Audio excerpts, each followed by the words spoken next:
Bonjour, Jean-Paul Mongin, je suis l'éditeur de la maison Les Petits Platons. C'est une maison d'édition que j'ai fondée il y a 3 ans en partant en fait d'un constat, parce qu'en France il y a beaucoup de livres qui se publient qui cherchent à introduire le questionnement philosophique pour les enfants, mais tous ces livres partent des thèmes philosophiques, le bonheur, l'obligation, le mensonge, l'art, le bien et le mal. Et ça suppose qu'il y a des questions philosophiques, et donc des questions qui ne sont pas philosophiques, ce qui est déjà un parti pris philosophique.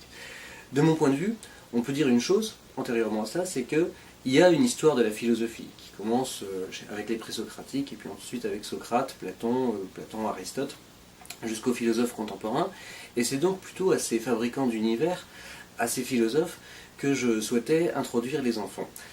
Pour ce faire, je suis parti des fictions, des histoires que les philosophes eux-mêmes racontent, puisque dès Platon, le discours philosophique ne cesse de passer d'une dimension qu'on peut dire dialectique à une dimension qui est mythique ou fictionnelle.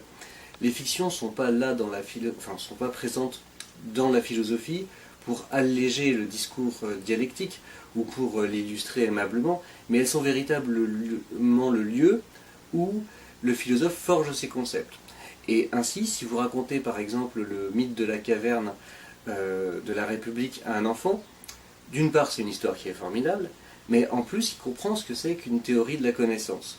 Donc voilà quelle était un petit peu la démarche à l'origine des Petits Platons, et pour ce faire j'ai fait appel donc à des auteurs et à des illustrateurs pour constituer cette collection qui a maintenant en France une vingtaine de titres, une collection donc d'albums illustrés, chaque album étant illustré par un illustrateur différent, parce qu'il me paraissait important de manifester le caractère unique de la vision du monde d'un philosophe, unique à la fois dans son unicité, mais aussi dans sa singularité. Voilà, donc ça c'est la première collection que nous avons fondée, elle est traduite dans une douzaine de langues, et elle est traduite en espagnol en Amérique latine, par Panamericana Editorial, dont vous avez quelques titres derrière moi, et ce qui évidemment me réjouit fort.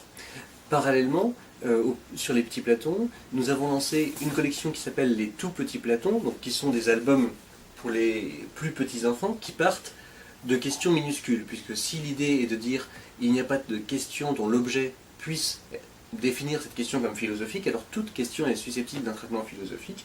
Et là, dans ces albums, c'est Platon lui-même qui introduit les enfants au questionnement philosophique à partir de questions un petit peu rigolotes. Et puis nous publions par ailleurs des entretiens avec des philosophes contemporains, français et étrangers, où ils cherchent à récapituler leurs pensées et à ressaisir l'unité de leur œuvre. Voilà.